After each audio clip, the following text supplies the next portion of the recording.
Hello crafty friends, welcome to another mixed media card ideas video. To get started for this card, I took a scrap of mixed media paper, dusted it with talcum powder, and then I took one of my rubber stamps. This one has a sheet music pattern on it. I inked it up with sticky embossing ink. This is Versamark ink. And then I pressed my paper down onto the stamp to transfer the image, and then gave it a good rub on the back to get the best image that I could. Next, I sprinkled over some metallic platinum embossing powder from Wow. This is the superfine variety, so it picks up all the small details. After shaking off the excess powder, I heated the paper with my heat tool to melt the embossing powder. So this is all cooled and set now and ready to work on. I've got some Catherine Pooler inks here. These are dye inks, so they're translucent. This one is Cotton Candy, which is a red from the Party collection, and this one's Quartz, which is a red from the Spa collection. So just going to press my ink pad on like that. So that's the Cotton Candy. It's a very juicy ink pad because I re-inked these not so long ago and went a little bit overboard. And now for the Quartz, which is a slightly more muted pink. And I'm going to take a bit of paper towel and just press that on and blot up excess ink. Now I'll dry that. I'll take a bit of the Quartz, pop it on my mat. If you over ink your ink pads, this is a really good way of removing some ink without wasting it. You can do some smushing or some spattering, just squish a bit on a palette. And I'm going to mix it with this very pale gold metallic watercolour. I'm going to get some on my brush for a bit of shimmer and shine and mix it like that. So I've got a pinky gold now. And spatter that on.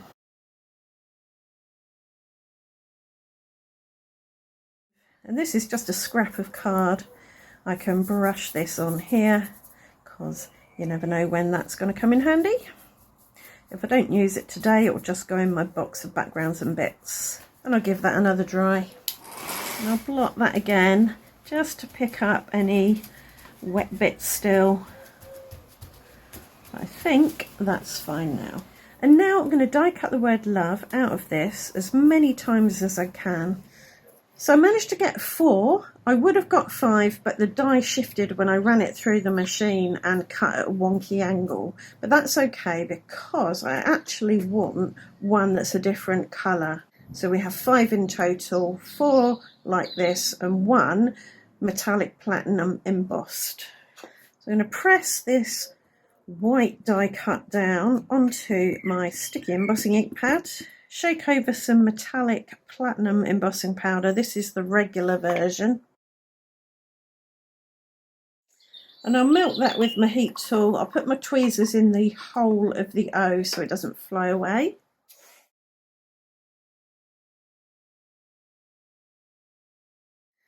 That's cooled now. I'm going to do that process again.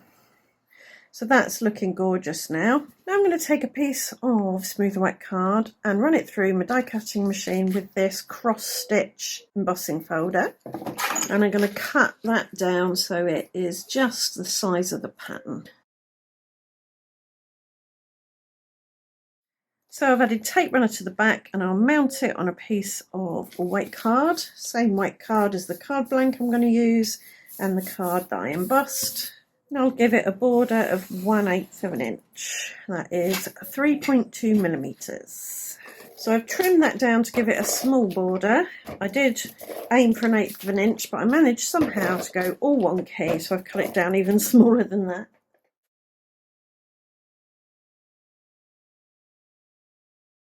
I'm going to add some white glue, high-tack white glue, to the back of my platinum coloured die cut. And I'm going to place that over to the left on this third line here, centred on this line and centred on this line.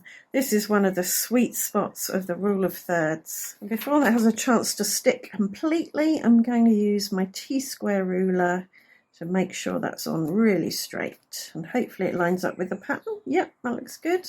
I want to stick down my pink die cuts next, so I'll add some glue to the back, and I want to line this up so a little bit sticks up above, and this one can go down here. Having the little crosses makes it really easy to line things up, I think. Okay, so we've got some loves on there. So I want to put a love U, and I've got a little U scripty font die here, and I think I might be able to squeeze a bit out of this pink. I'm not sure if it's going to work. I might need to do it just platinum, but I'm going to try. So I did manage to cut that out completely, but I do think it needs to be this. So I'll quickly do that. So that's cut, heat embossed and glued. So maybe there on that intersection.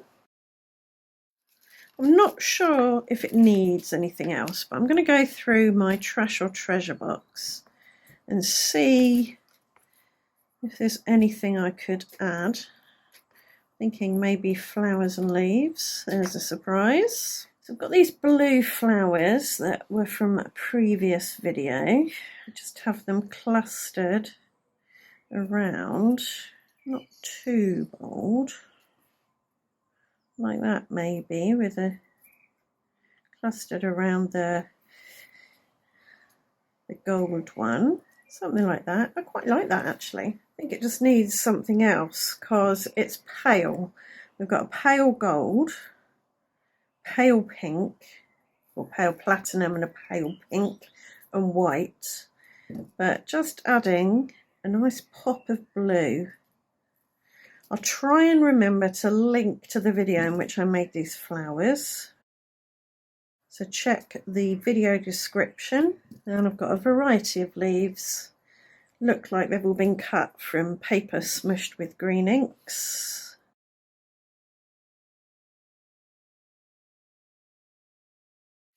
And I've got some paper here that's previously been heat embossed with that same platinum, and I can make my flower centres from it.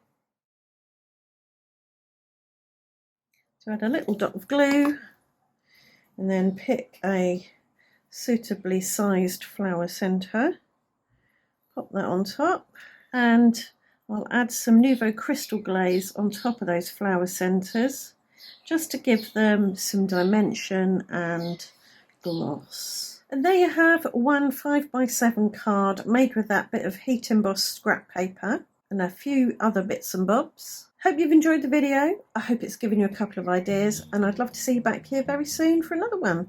Thanks for watching. Bye for now.